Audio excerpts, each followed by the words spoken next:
आजच्या व्याख्यानाचा हा शेवटचा दिवस आहे. मी अ, अतुल सरांना विनंती करते की त्यांनी आपल्या व्याख्यानाला सुरुवात करावी. Good morning all of you. आजचा जो विषय आहे तो आहे पॉलिटिकल आयडियोलॉजीज म्हणजेच राजकीय विचारसरणी. आता हा जो टॉपिक आहे हा 6व्या सेमिस्टर मधील 4थ्या सत्रात म्हणजे शेवटच्या सत्रात शिकवला जाणारा किंवा अध्ययन केला जाणारा टॉपिक आहे. राजकीय विचारसरणी किंवा पॉलिटिकल डायलॉग. याच्यामध्ये आपल्याला ज्या 4 विचारसरणी लक्षात घ्यायच्या आहेत त्या आहेत. एक आहे प्रजातंत्र किंवा लोकशाही, दुसरा आहे समाजवाद, सोशलिझम, त्याच्यानंतर सर्वोदय आणि दहशतवाद किंवा आतंकवाद ज्याला टेररिझम असं म्हणतात. तर सर्वात आपण बघूया लोकशाही किंवा प्रजातंत्र. तर आधुनिक युगाचा जर विचार केला तर या युगामध्ये 2 प्रकारचे सरकार कार्यरत असतात. एक आहे प्रजातंत्र ज्याला डेमोक्रेसी असं म्हणू, त्याला लोकशाही असं म्हणतात, जे आपल्या भारत देशामध्ये आहे. आणि दुसरं आहे हुकुमशाही. तर जसं तुम्हाला माहित असेल की कोरिया या देशामध्ये हुकुमशाही पद्धती चालताना आपल्याला दिसून येते. तर आपण हुकुमशाहीचा विचार न करता आपण डायरेक्ट प्रजातंत्रावर किंवा लोकशाहीवर येऊ. अ, मराठीत प्रजातंत्र, लोकशाही, जनतंत्र असे समानार्थी शब्द आहेत. या शब्दाला इंग्रजीमध्ये डेमोक्रेसी असं म्हणतात. हा शब्द 2 शब्दांपासून तयार झालेला आहे. तो आहे डेमोस म्हणजे जनता आणि क्रॅट्स म्हणजे सत्ता. आणि यावरून डेमोक्रेसी किंवा प्रजातंत्र किंवा लोकशाही याचा अर्थ होतो जनतेची सत्ता किंवा जनशक्ती. या अर्थाने हा शब्द वापरला जातो. ही जनशक्ती केवळ शासनाची एक पद्धती नसून सामाजिक, आर्थिक आणि नैतिक जीवनाचाही आदर्श आहे.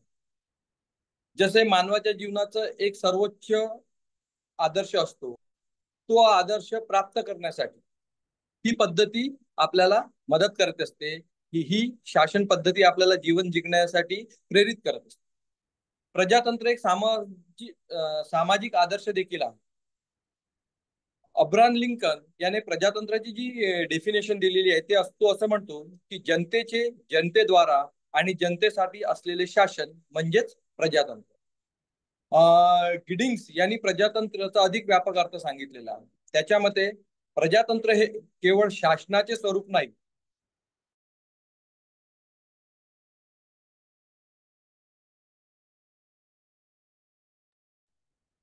सर, तुमचा आवाज येत नाही या. Hello, Atul sir.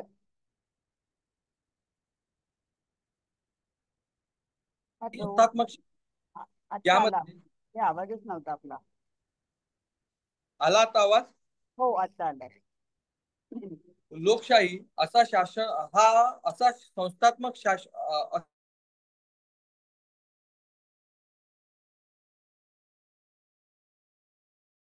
भूमिका असते. म्हणजेच आपल्याला लोकशाहीमध्ये असं दिसून येते की जनतेची भूमिका ही फार महत्वाची असते. कारण जनताच आपले प्रतिनिधी निवडून देतात आणि ते प्रतिनिधी शासन करताना आपल्याला दिसून येतात. आणि म्हणून अब्राहम लिंकननी जी डेफिनेशन दिली होती त्या डेफिनेशनला आपण अजून थोडी एलॅबरेट करू. जनतेची, जनतेसाठी, जनतेद्वारे चालवणारी सत्ता म्हणजे प्रजातंत्र.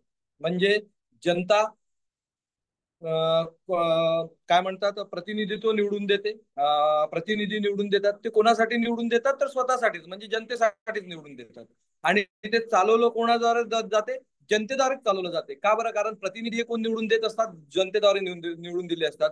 आणि म्हणून जनतेची, जनतेसाठी, जनतेद्वारे चालवली जाणारी सत्ता म्हणजे लोकशाही असं म्हटलं जाते. आता लोकशाही म्हटलं जेव्हा यामध्ये आपण जनतेची, जनतेद्वारा, जनतेसाठी चालवणारी जी सत्ता आहे त्याला प्रजातंत्र किंवा लोकशाही असं म्हणतात. तर यामध्ये काही संपूर्ण लोक किंवा बहुसंख्य लोक शासन नाही करत, एक लक्षात ठेवा. यामध्ये शासन करणारे लोक हे जनतेद्वारा निवडलेले असतात. आणि म्हणून शासन हे जनतेच्या प्रतिनिधींच्या हाताखाली असते. समजा भारत देशामध्ये 140 करोड लोकसंख्या आहे. तर काय सगळ्याच्या सगळे लोक याच्यामध्ये आहेत का, शासन प्रणालीत आहेत का? नाही. तर 140 करोड लोकांनी निवडून दिलेले जे प्रतिनिधी आहेत ते प्रतिनिधी मात्र आपल्याला याच्यामध्ये दिसून येतात. लोकशाहीमध्ये स्वतंत्रतेला स्वतंत्र अर्थ म्हणजे एक विशेष अर्थ आहे. कारण जर स्वतंत्रता नसेल तर लोकशाही असू शकत नाही. ती पुन्हा हुकुमशाही किंवा आपल्याला दिसते. थेट स्वरूपात स्वतः आणि अप्रत्यक्ष रूपात निवडून दिलेल्या प्रतिनिधीमुळे. म्हणजे जनता आपली सत्ता कशी वापरत असते तर थेट स्वरूपात वापरत असते. म्हणजेच कशी की जेव्हा ते वोटिंग करत असते तेव्हा ती आपली सत्ता डायरेक्ट वापरत आहे, प्रत्यक्ष रूपात वापरत आहे.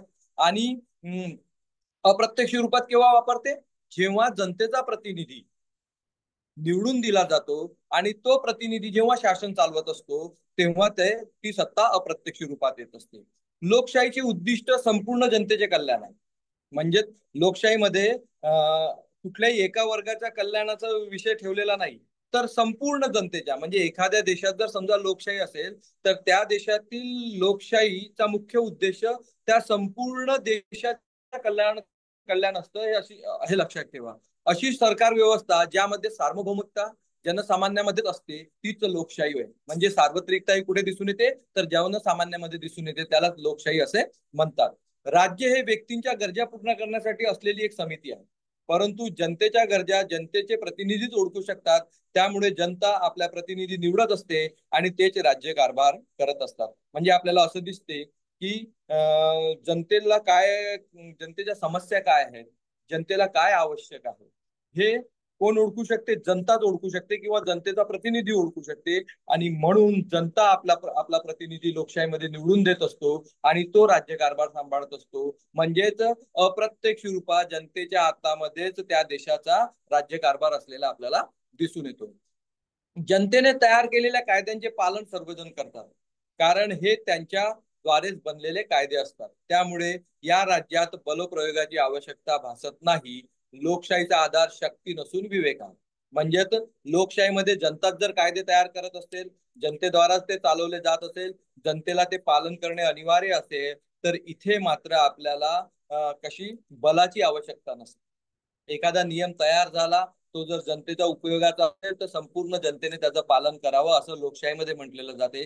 म्हणजे शक्ती किंवा बल प्रयोगाची लोकशाहीमध्ये कुठेही स्थान नाही असं आपल्याला दिसून येते. कारण सर्व लोक मिळून आपल्या प्रतिनिधींना निवडतात, त्यामुळे प्रत्येकाला आपल्या विवेकासाठी समान संधी मिळत असते. लोकशाहीमध्ये व्यक्तीला पूर्ण स्वातंत्र्य दिले जाते. यात विचार, वाणी, प्रेमाचे स्वातंत्र्य यांचा समावेश होतो. यामध्ये राजकीय नियंत्रणाचा कमीत कमी वापर केला जातो. म्हणजे लोकशाहीमध्ये स्वातंत्र्याची भूमिका फार महत्वाची आहे. व्यक्तीला पूर्ण स्वातंत्र्य असतं, विचार करण्याचं स्वातंत्र्य असतं, काय बोलावं याचं स्वातंत्र्य असतं, प्रेमाचं स्वातंत्र्य असतं. आणि यामध्ये शासनाची म्हणजे राजकीय नियंत्रणाचा फार कमी वापर केला जातो. लोकशाही विविध विचारांच्या सह अस्तित्वाला मान्यता देते.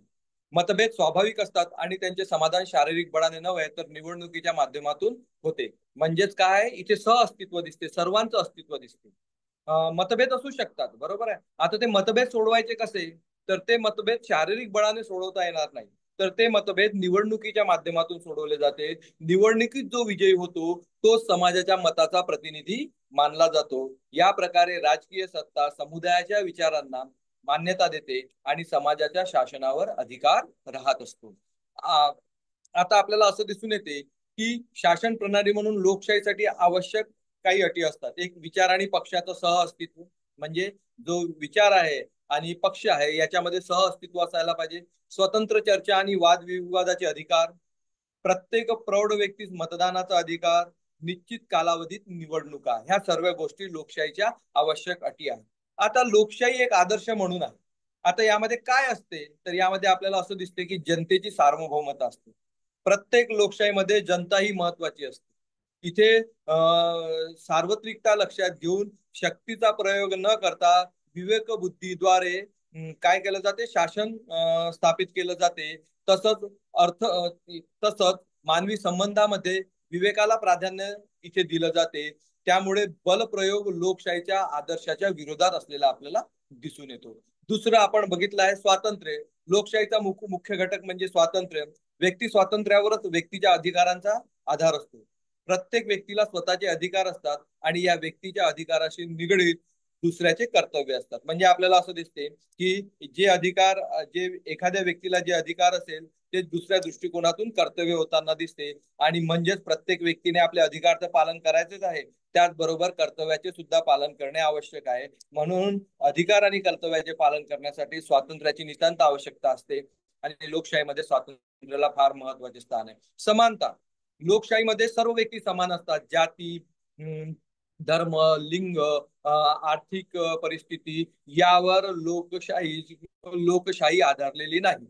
लोकशाही सर्व व्यक्तींमध्ये समान अधिकार देण्याचा अधिकार देत असते. त्यामुळे समाजातील प्रत्येक व्यक्तीचा विकास होत असतो लोकशाहीमध्ये. जर समजा समान अधिकार किंवा समानता ही भूमिका लोकशाहीमध्ये नसती तर मात्र समाजातील एकाच व्यक्तीचा विकास झाला असता, दुसऱ्या भागाचा विकास आपल्याला दिसला नसता. म्हणजे यामध्ये कुठलाही भेदभाव आपल्याला दिसत नाही. त्याच्यानंतर लोकशाहीमध्ये बंधुत्वाला फार मोठं स्थान आहे. जेव्हा सर्व माणसं समान आहेत असं म्हणतो आपण, तेव्हा त्यांच्यात बंधुत्वाची भावना सुद्धा येत असते.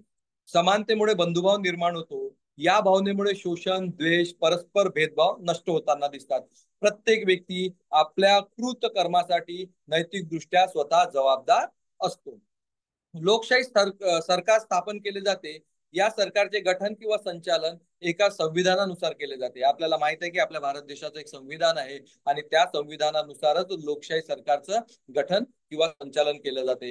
हे संविधान लिखित किंवा अलिखित असू शकते. काय आपल्या ठिकाणी ते लिखित आहे, परंतु काही ठिकाणी असं असेल की ते अलिखित सुद्धा असू शकते. आता समजा आपण भारत देशाचा विचार केला, परंतु भारत देशात एखाद्या दुर्मिळ भागात एखादी आदिवासी जमात राहत असेल किंवा एखादा असा समाज राहत असेल की जो अजूनपर्यंत शहरी समाजाशी जोडला गेलेला नाही, परंतु त्या समाजामध्ये एखादं अलिखित संविधान असेल. संविधान म्हणजे काय तर सामाजिक आणि राजकीय जीवन कसं जगायचं याचे काहीतरी नियम ज्यामध्ये लिहिलेले असते ते संविधान. तर त्याचं एखादं संविधान असू शकेल, ते अलिखित असू शकेल आणि त्या संविधानानुसारच तिथली जनता किंवा तिथले लोक जीवन जगत असेल.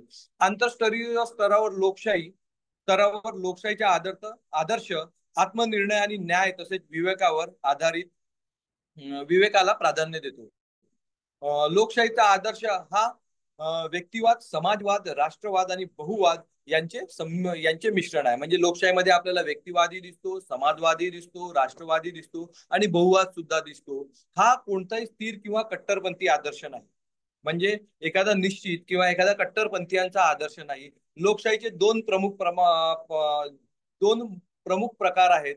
ते म्हणजे प्रत्यक्ष लोकशाही आणि अप्रत्यक्ष लोकशाही. तर आपल्याला मी जास्त आतमध्ये शिरणार नाही कारण मला अजून 3 टॉपिक कव्हर करायचे.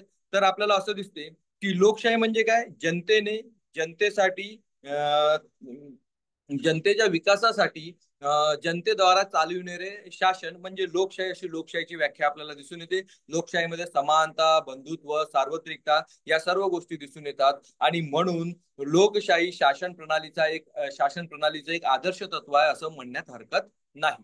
यानंतर आपण लगेच दुसरा जो आहे तो आहे समाजवाद, सोशियालिझम याच्याकडे वळू.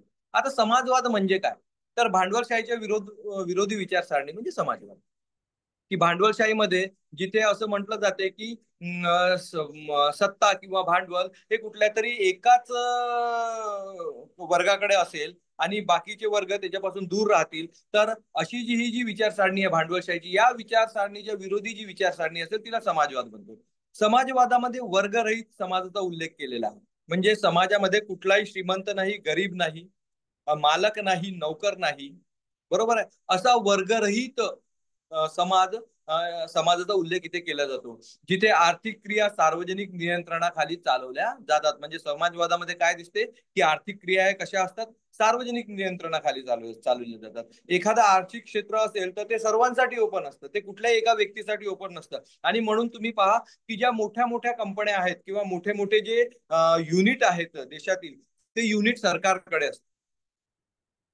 त्याचा कोणी मालक नसतो. त्याचा मालक म्हणजे ते चालवतं सरकार आणि ते चालवणारे कोण असतात, सरकार, जनता असते.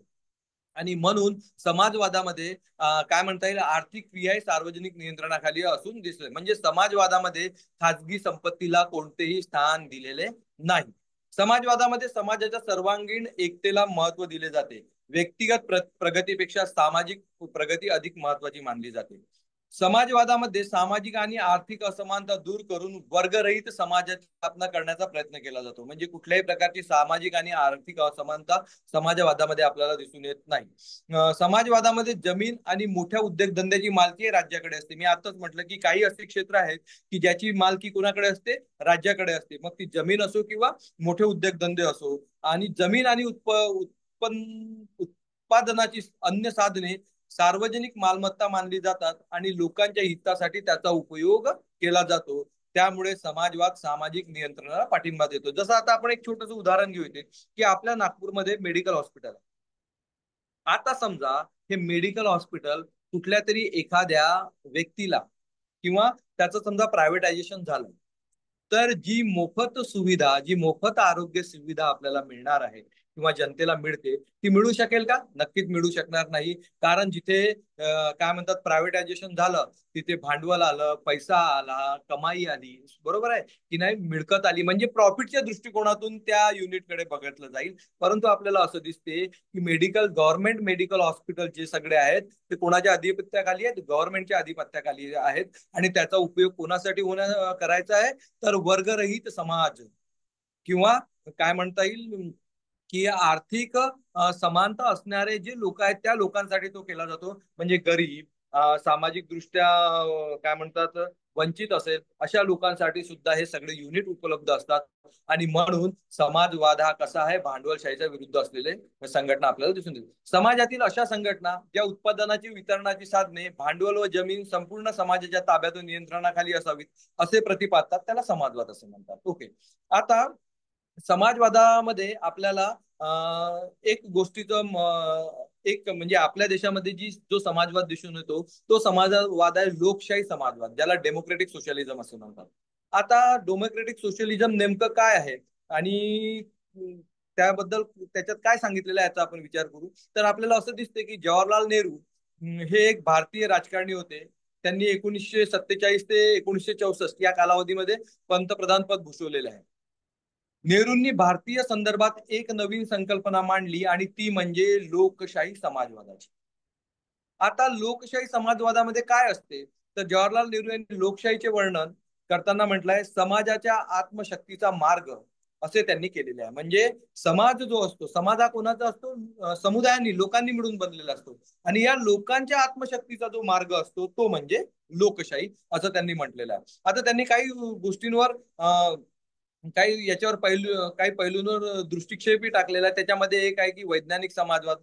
जवाहरलाल नेहरू यांनी राष्ट्रीयत्व आणि राजकीय स्वातंत्र्य दोन मार्ग मांडले. काँग्रेसने राजकीय स्वातंत्र्याचे प्रतिनिधित्व केले तर समाजवादाने सामाजिक स्वातंत्र्याचे प्रतिनिधित्व केले. म्हणजेच राजकीय आणि सामाजिक स्वातंत्र्य असे दोन गोष्टी दिसून येते. तर लोकशाही किंवा काय म्हणता येईल ज्या पार्ट्या आहेत त्यांनी राजकीय स्वातंत्र्याचे प्रतिनिधित्व केले तर मात्र काहींनी समाजवादामध्ये सामाजिक स्वातंत्र्याचे प्रतिनिधित्व केलेले आपल्याला दिसून येते.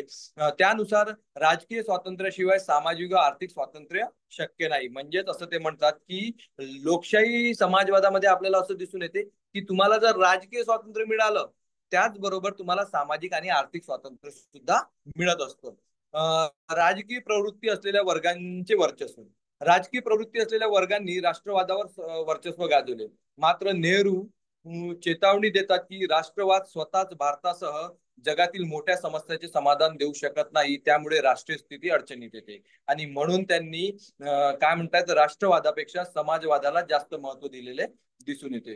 त्याच्यानंतर आपल्याला असं दिसून येते की समाजवादाचा जो नमुना आहे तो नमुना नेमका कसा असतो तर नेहरूंनी भारतीय अर्थव्यवस्थेत राज्य शोषण आणि नियंत्रणाच्या सुधारित भारतीय स्वरूपाचा नमुना सादर केला.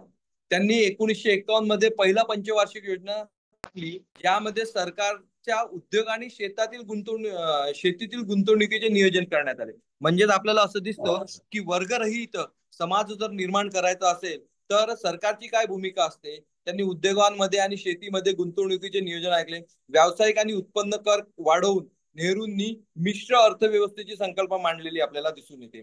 जिथे सरकार खाणकाम, वीज, जड उद्योग यावर नियंत्रण करेल, जनहित जोपासेल आणि खाजगी उद्योगधंद्यावर नियंत्रण ठेवताना दिसेल. म्हणजे खाजगी उद्योगधंदे आहेत त्याच्यावरही सुद्धा सरकारचं नियंत्रण राहील. गांधीवादी विचारसरणी काय म्हणता येईल आपल्याला की गांधीवादी विचारसरणींनी सुद्धा नेहरू प्रभावित होते. नेहरू आधुनिकतेवर विश्वास ठेवत होते आणि त्यांना भारतात भविष्यकालीन विकास उद्योग विज्ञान तंत्रज्ञान आणि राज्य प्रेरित उद्योगांमध्ये दिसत होता. त्यांनी 1950 मध्ये नियोजन आयोग स्थापन केले, जो पंचवार्षिक योजनेचे नियोजन किंवा अंमलबजावणी करते. तर आपल्याला असं दिसून येते की समाजवादामध्ये काय आहे, तर समाजवादामध्ये एक प्रकारचा काय म्हणता येईल वर्ग रहित समानता. ठीक आहे. त्याचप्रमाणे असं म्हणता येईल आपल्याला की समाजामध्ये जे आपल्याला गट दिसतात, श्रीमंत, गरीब, मालक, नौकर, अशा प्रकारचं कुठलंही गट न ठेवता एक समान लेवलचा समाज तयार करणे हे समाजवादाची मुख्य भूमिका आपल्याला दिसून येते. समाजवादाचे अनेक फायदे आहेत. उत्पन्न मिळवण्यासाठी प्रवृत्ती कमी होते. म्हणजे असं असेल की जर एखादं प्रायव्हेटायझेशन असेल, प्रायव्हेट एखादं क्षेत्र असेल, तर तिथे लोकांना उत्पन्न मिळवण्याची हाव सुटते. पण जर समजा त्याच्यावर याचं नियंत्रण असेल, सरकारचं नियंत्रण असेल, समाजाचं नियंत्रण असेल, तर मात्र उत्पन्न मिळवण्याची प्रवृत्ती कमी होते, स्पर्धेचा अभाव होतो. अशिक्षित व आळशी व्यक्तींमध्ये उत्पादन क्षमतेवर परिणाम होताना आपल्याला म्हणजेच अशिक्षित व आळशी व्यक्तींमुळे उत्पादन क्षमतेवर परिणाम होताना आपल्याला दिसून येतो. आणि म्हणजे समाजवाद आपल्याला असं दिसून येते की लोकांना कार्यक्षम बनवत असतो, सुशिक्षित बनवण्याचा तो प्रयत्न करत असतो. आता इथे थोडा वेळ मी अजून घेईल, कारण गांधीजींचा समाजवाद पाहणं आपल्याला थोडंसं समर्पक वाटेल या ठिकाणी, आणि म्हणून मी बोलतो की गांधीजी समाजवादाचे समर्थक होते. त्यांचा समाजवाद मार्क्स आणि एंजेल्स यांच्या समाजवादापेक्षा वेगळा होता. तुम्हाला माहित असेल की मार्क्सवादी जी विचारसरणी होती, त्या विचारसरणीनुसार आपल्याला असं दिसते की समाजात वर्गरहीन समानता निर्माण करायची असेल तर मार्क्सवादी हिंसेला सुद्धा हिंसेला म्हणजे कुठल्याही साधनांचा वापर केला तरी चालेल असं मार्क्सवादी म्हणताना दिसते. परंतु तुम्हाला माहित असेल की गांधीजी ही काय म्हणतात पूर्णतः अहिंसावादी होते, आणि म्हणून त्यांच्या समाजवादामध्ये अहिंसा हे तत्व राहीलच, किंवा त्यांचा समाजवाद हा अहिंसेवरच आधारित राहील हे आपल्याला स्पष्ट दिसून येते. गांधीजींचा समाजवाद स्वदेशी आहे. समाजवाद हा समाजातील सर्व प्रकारच्या विषमतांना नष्ट करू इच्छितो, विशेषतः आर्थिक विषमता, कारण त्यातून इतर विषमतांचा उद्भव होतो. साम्यवादाच्या संकल्पनेनुसार संपत्तीच्या खाजगी वापरामुळे विषमता निर्माण होते, त्यामुळे दोन वर्ग तयार होतात आणि वर्ग संघर्ष सुरू होतो. बरोबर आहे की जर आर्थिक विषमता दूर दूर करायची असेल तर आपल्याला एक समान समाजाची किंवा एक समान वर्गाची निर्मिती करावी लागेल. परंतु समजा आर्थिक विषमता समाजामध्ये असेल तर मात्र दोन वर्ग तयार होतील आणि वर्ग संघर्ष सुरू होताना दिसेल. या संघर्षातून केवळ हिंसात्मक क्रांतीद्वारे विषमता दूर केली जाऊ शकते असे साम्यवाद मानतो. तर साम्यवाद जो आहे, मार्क्सवादी जी विचारसरणी आहे, ते काय म्हणतात की जो काय म्हणतात वर्ग संघर्ष सुरू आहे, तो वर्ग संघर्ष जर दूर करायचा असेल तर मात्र त्याच्यासाठी हिंसक क्रांती द्वारेच हा वर्ग संघर्ष किंवा ही विषमता दूर होऊ शकते. परंतु गांधीजी मात्र या विचारसरणीच्या विरोधी विचारसरणी मानतात. त्यांच्यानुसार वर्ग संघर्ष हा समाजातील विषमता दूर करण्यासाठी आवश्यक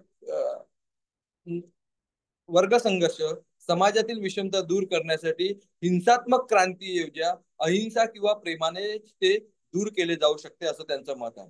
म्हणजेच त्यांना असं म्हणायचं आहे की वर्ग संघर्ष हे हिंसेने दूर न होता अहिंसा किंवा प्रेमाने दूर होऊ शकते.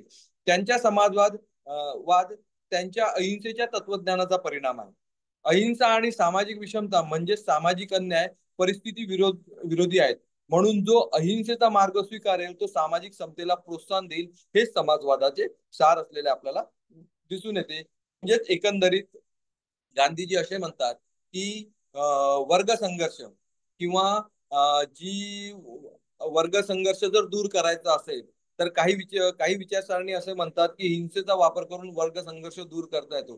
परंतु साम्यवादी विचारसरणीचा जर वापर केला, म्हणजे साम्यवादी विचारसरणी जर आपण स्वीकार केली तर आपल्याला असं दिसते की त्यांनी हिंसेचा वापर करून वर्ग संघर्ष दूर करण्याचा प्रयत्न केला. परंतु आज 21व्या शतकात साम्यवादी विचारसरणी संपूर्णतः नष्ट झालेली आहे, ती नामशेषाने उरलेली आहे.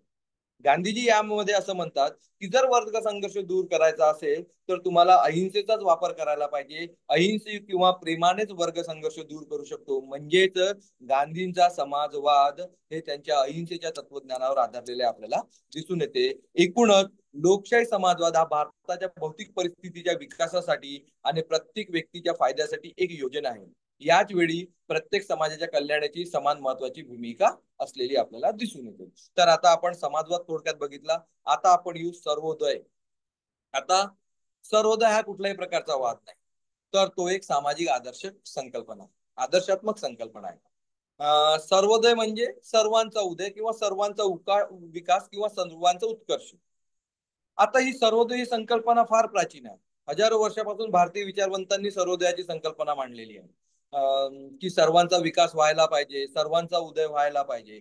परंतु सर्वोदय बद्दल गांधीजींचे मत फार वेगळं म्हणजे फार प्रभावशाली आहे. आधुनिक काळात महात्मा गांधींनी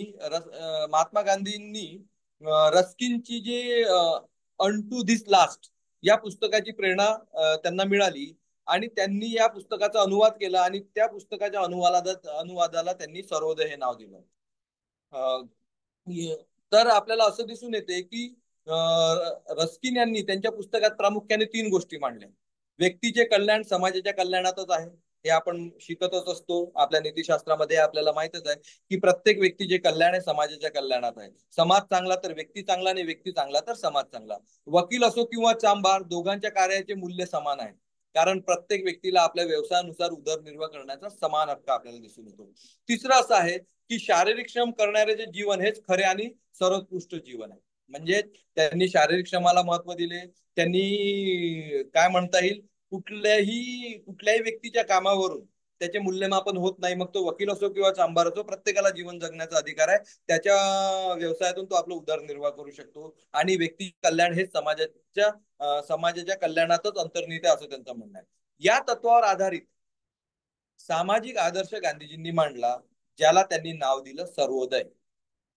गांधीजींच्या निधनानंतर त्यांच्या अनुयायांनी आणि सहकाऱ्यांनी, विशेषतः विनोबा भावे यांनी या विचाराचा अधिक विस्तार केला आणि विविध कार्यक्रमाच्या माध्यमातून त्याला प्रत्यक्ष स्वरूप दिले. सर्वोदयाच्या संकल्पनेमध्ये आपल्याला एक गोष्ट खास करून म्हणजे ज्या संकल्पनेत एक शब्द आपल्याला दिसतो, तो शब्द आहे सर्व किंवा सगळे. हा एक व्यापक अर्थाने वापरला गेलेला शब्द आहे. खरे तर सगळ्यांमध्ये संपूर्ण ब्रह्मांड समाविष्ट आहे, परंतु मानव समाजाच्या संदर्भात त्याचा अर्थ सर्व मानव जीवन असा करता येईल. आता सर्व किंवा सगळे म्हटलं म्हणजे निसर्ग, विश्व, ब्रह्मांड सगळंच आलं.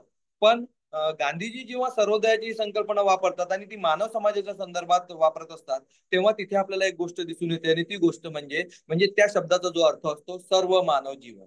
त्यामुळे सर्वोदय म्हणजे सर्व मानव जीवनाचा उदय किंवा विकास असा सर्वोदयाचा अर्थ आहे. येथे सगळे हा शब्द असा शब्द आहे ज्याचा अर्थ मानवी ज्ञानाच्या विकासासोबतच विकसित होत राहिला. म्हणून विनोबाजींनी म्हटलं आहे की सर्वोदय या शब्दाचा अर्थ तुम्ही जितक्यांदा अभ्यासाल आणि जितके त्याच्यावर चिंतन कराल, तितका त्याचा अर्थ अधिक व्यापक होत जाईल, तितका त्याचा अर्थ अधिक मोठा होत जाईल, असं त्यांनी सर्वोदयाच्या संकल्पनेबद्दल म्हटलेलं आहे.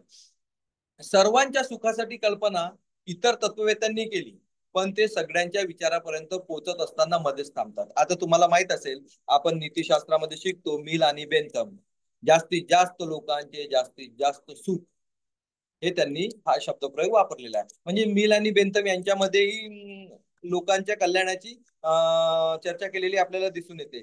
परंतु एक लक्षात ठेवा, जास्तीत जास्त म्हणत असताना आणि सर्व म्हणत असताना मात्र फरक आहे. बरोबर आहे. जास्तीत जास्त म्हणत असताना काही असा भाग सुटलेला असतो, काही लोकांचा भाग असा सुटलेला असतो, परंतु सर्व म्हणत असताना कुठलाही मानव प्राणी तिथे सुटलेला नाही. हा फरक आपल्याला दिसतो. म्हणजेच बहुसंख्य लोक म्हणत असताना त्यामध्ये सर्व नसतात, परंतु सर्व म्हणत असताना बहुसंख्य लोक त्याच्यात येत असतात. सर्वोदयाच्या सर्व मध्ये अधिकतम अंतर्भूत असते. त्यामुळे काही ठिकाणी दोघांच्या दृष्टिकोन समान असू शकतात, पण कधी कधी त्यांच्या दिशा विरुद्ध जाऊ शकतात. अधिक आता आपण बघितलं की सर्वोदयाची जी भूमिका आहे ती भूमिका कशी आहे, इतरांना जगण्यासाठी मरा. म्हणजे सर्वोदय काय म्हणतात आहे, इतरांच्या जगण्यासाठी इतरांना जगवण्यासाठी मरा. परंतु हेगल सारखे विचारवंत काय म्हणतात, जगण्यासाठी मरा, डाय टू लाईफ लिव्ह, म्हणजे जगण्यासाठी मरा. परंतु सर्वोदय काय म्हणतो, इतरांना जगवण्यासाठी मरा, म्हणजे इतरांचं जीवन चांगलं करता येईल, इतरांचा विकास जर करता येईल ना, जर त्याच्यासाठी तुम्हाला करावं लागत असेल तरी काहीही प्रॉब्लेम नाही, डाय फॉर अदर्स, असा हा सर्वोदयाचा सर्व या शब्दाचा मुख्य गाभा असलेला दिसून येतो. सर्व हितभूताय या विचाराला काही तत्वज्ञ अव्यावहारिक मानतात. हा केवळ एक आक्षेपांचा विषय असू शकतो, पण प्रत्यक्ष व्यवहारात तो लागू पडू शकत नाही असे त्यांचे मत आहे. म्हणजे आपण असं म्हणू की सर्वांचं हित हा कसा आहे, अव्यवहारिक आहे असं काही लोक म्हणतात. तो एखादा आक्षेपाचा विषय असू शकतो, तो व्यवहारात काही लागू पडत नाही असंही काही लोक मान्य करू शकतात. परंतु हे हे प्रश्न तेवढे महत्वाचे नाही. तर प्रश्न हा आहे की मनुष्य काय करतो, तर तो काय करायला हवा हा आहे. म्हणजे प्रश्न हा नाहीये की मनुष्य काय करतो, त्याने काय करायला हवं हे महत्वाचं. बरोबर आहे की आपण नीतिशास्त्रामध्ये शिकत असतो व्हॉट आउट टू बी, काय करायला पाहिजे, काय असावयास पाहिजे. आणि जर ही भूमिका आपण स्वीकारली की मनुष्याने काय करायला पाहिजे, तर मात्र वरील जी समस्या निर्माण झाली होती ती समस्या नष्ट होताना आपल्याला दिसेल. तुम्हाला जर आठवत असेल तर कांटने असं म्हटलेलं आहे त्याच्या निरपेक्ष आदेशामध्ये, त्याचा निरपेक्ष आदेशाचा दुसरा किंवा तिसरा आदेश आहे, तो आहे साध्याच्या साम्राज्याचे नागरिक म्हणून जगा. म्हणजे साध्याच्या साम्राज्याचे नागरिक म्हणून जगा म्हणजे काय, तर असं साम्राज्य असायला पाहिजे की तेथील सर्व लोक, त्या साम्राज्यामधील सर्व लोक सर्वांच्या कल्याणाचा विचार करत. आणि म्हणून कांट असं म्हणतो की साध्याच्या साम्राज्याचे नागरिक म्हणून जगा. सर्वोदयातील सर्व या संकल्पनेत प्रत्येक वर्ग, समुदाय, रंग आणि प्राणी यांचा समावेश होतो. ही व्यापकतेची खूण आहे. त्यामुळे यात केवळ संख्येचा विचार नसून सर्वांचा समावेश होतो. म्हणजे सर्वोदयामध्ये आपल्याला सर्वच दिसून येते. म्हणजे वर्गानुसार पुन्हा, म्हणजे एखादा श्रीमंत असेल आणि गरीब असेल तर सर्वोदयामध्ये फक्त श्रीमंतांनाच घेतलं जाते अशातला भाग नाही. एखादा समुदाय असेल की जो उच्चस्तरीय समुदाय असेल तर उच्चस्तरीयांना घेतला जातो असं नाही. काळा आणि गोरा हा रंगभेद असेल तर गोऱ्याच रंगांना सर्वोदयामध्ये घेतलं जाते अशातला भेद नाही. मनुष्य प्राणी आणि इतर प्राणी असेल तर फक्त मनुष्य प्राण्यांचाच विचार केला जातो अशातला विचार सर्वोदयामध्ये नाही. तर सर्वोदय प्रत्येकाला सामावून घेत असतं. प्रत्येकासाठी सर्वोदयाची संकल्पना आहे आणि सर्वोदयाची ही संकल्पना व्यापकतेची पूर्ण असं म्हणता येईल. यात संख्येला महत्व नाही, तर यात सर्वांचा समावेश होतो. याला थोडं डिस्टर्ब करते, 7 मिनिटं उरलेली आहे ना, त्या हिशोबाने थोडं. हा. Sorry. ओके ओके, ठीक आहे ठीक आहे. तर आपल्याला सर्वोदयाची अशी एक संकल्पना दिसून येते. तर आता दुसरं एक, सर्वोदयामध्ये आपल्याला सर्वोदय का आणि सर्वोदय कसा. तर सर्वोदय काय हे मी आता सांगितलेलं आहे. आता आपण पाहूया सर्वोदय कसा. तर सर्वोदय कसामध्ये आपल्याला असं दिसून येते की सर्वोदय कसा असं म्हणत असताना सर्वोदयमध्ये साधनांना महत्व दिलेलं आहे. बरोबर आहे. काही लोक साध्यांना महत्व देतात, परंतु गांधीजी किंवा सर्वोदयाची जी संकल्पना यामध्ये साधनाला महत्व देतात. कारण असं म्हटलं जाते का तुमचं साधन जर चांगलं असेल तर तुमचं साध्य 101% चांगलं असेल. परंतु तुमचं साध्य चांगलं असेल परंतु तुमचं साधन जर योग्य असेल, समजा मला पैसा मिळवायचा आहे आणि मी जुगार खेळत असेल तर तो मिळवलेला पैसा काही योग्य नाही, म्हणजे ते साध्य काही योग्य नाही. परंतु मी मेहनत करत असेल म्हणजे माझं साधन चांगलं आहे आणि जर मी पैसा मिळवत असेल तर माझं मिळवलेला तो पैसा योग्य आहे. म्हणजे साधनावरून साध्याची निश्चिती होत असते, साध्यावरून साधनाची कधी निश्चिती होत नाही. आणि म्हणून गांधीजी म्हणतात की जेव्हा तुमचे साधन चांगलं असेल तर तुमचं साध्य आपोआप चांगलं होत असतं, आणि जर तुमचं साधन वाईट असेल तर मात्र तुमचं साध्य किती चांगलं असेल तरी ते वाईटच होईल, ते कधी चांगलं होणार नाही. तर म्हणजे सर्वोदय कसा मिळवायचा, तर ते म्हणते तिथे त्यांनी साधनांना महत्व दिलेलं आपल्याला दिसून येतं. आता मी आतमध्ये जात नाही, आता सरळ मी शेवटची संकल्पना आहे ती महत्वाची आहे, टेररिझम, दहशतवाद. ओके. आता दहशतवाद, तर यापासून मला वाटते आपण सर्वच जण परिचित आहोत. दहशतवादाची जी भूमिका आहे ती भूमिका राष्ट्रीय, आंतरराष्ट्रीय, सामाजिक सगळ्या स्तरावर दिसून येत असते आपल्याला.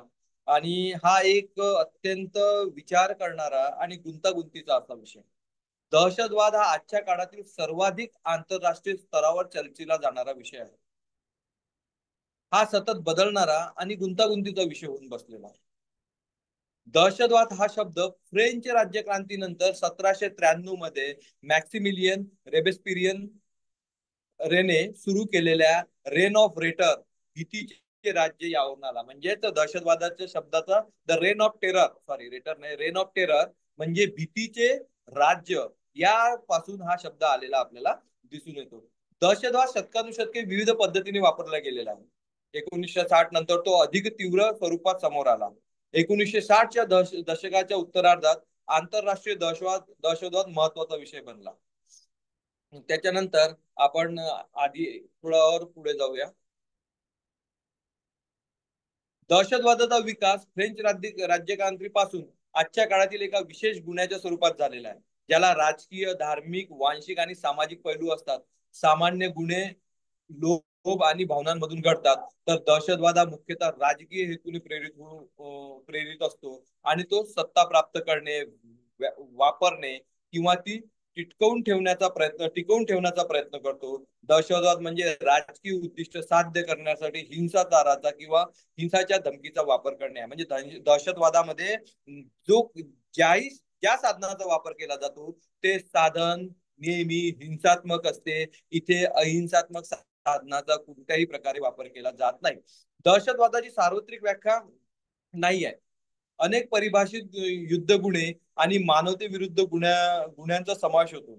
सामान्यतः दहशतवाद हा बेकायदेशीर आणि अनियंत्रित हिंसक कृत्य किंवा अशा कृतींची धमकी असते की जी एखाद्या व्यक्ती, गट किंवा शासनाच्या राजकीय उद्दिष्टांसाठी वापरली जाते.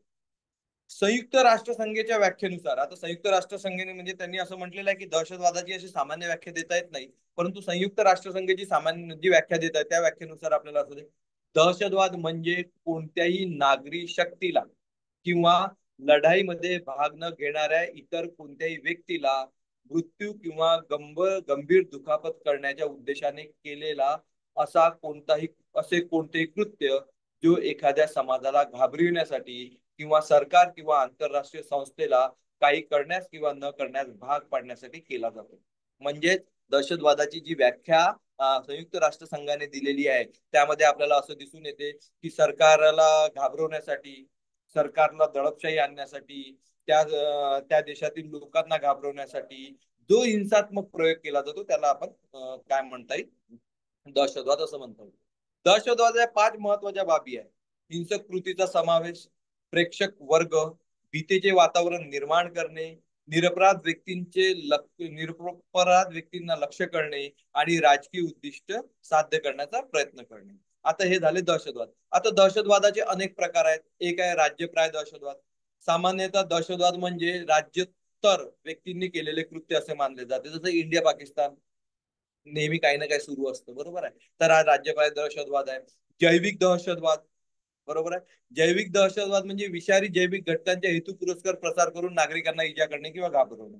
आता मी असं म्हणत नाही, परंतु समजा की आपल्याला असं दिसून येते की अनेक ठिकाणी एखादा रोग येतो. आता तो रोग काही नैसर्गिकरित्या पसरलेला नसतो, तर त्या वातावरणात असे विषारी जैविक घटक सोडले जातात आणि त्या तेथील लोकांना घाबरवलं जाते किंवा त्यांना मारलं जाते. अशा प्रकारे जैविक दहशतवाद दिसून येतो. यामध्ये प्लेग, डेव्ही, ट्युलोमेरिया, हिमोक्रोसिस फीवर यासारखे दिसून येतात. सायबर दहशतवाद, आता आजच्या काळातील सगळ्यात मोठा दहशतवाद दिसते. कितीतरी आंतरराष्ट्रीय टोळ्या अशा आहेत की जे सायबर म्हणजे कम्प्युटर किंवा इंटरनेटच्या माध्यमातून, दूरसंचाराच्या माध्यमातून लोकांना घाबरवण्याचं, त्यांच्या संपत्ती हिरावून घेण्यासाठी अनेक प्रयत्न केले जातात. याला सायबर टेररिझम असे म्हणतात. पर्यावरणीय दहशतवाद या तुलनेत नव्याने आलेली संकल्पना आहे, जो पर्यावरणवादाच्या नावाखाली होणाऱ्या हिंसक कृतींना दर्शवतो. पर्यावरणीय अतिरेक्यांकडून विशिष्ट उद्योगांवर आर्थिक नुकसान करण्याच्या हेतूने मालमत्तेची तोडफोड केली जाते. हे उद्योग प्राणी किंवा नैसर्गिक पर्यावरणाचे नुकसान करत असल्याचे ते मानतात. यामध्ये उत्पादन कंपन्या, लाकूड तोड कंपन्या आणि प्राणी संशोधक प्रयोगशाळांचा समावेश असतो. अणु दहशतवाद, जसं तुम्हाला माहित असेल की अणुबॉम्बचा वापर करून सुद्धा, अण्वस्त्रांचा वापर करून सुद्धा दहशतवाद पसरवला जातो. त्याच्यानंतर नार्को दहशतवाद 1953 मध्ये हा शब्द प्रथम वापरण्यात आलेला आहे. त्याचा अर्थ अनेक वेळा बदललेला आहे. सुरुवातीला अंमली पदार्थ तस्करांनी सरकारला प्रभावित करण्यासाठी किंवा सरकारच्या अंमलबजावणी विरुद्ध प्रयत्नांना रोखण्यासाठी वापरलेल्या हिंसेला नार्को दहशतवाद म्हणतात. गेल्या काही वर्षात हा शब्द परिस्थितीसाठी वापरला जातो. जिथे दहशतवादी गट अंमली पदार्थांच्या व्यापारातून मिळवणाऱ्या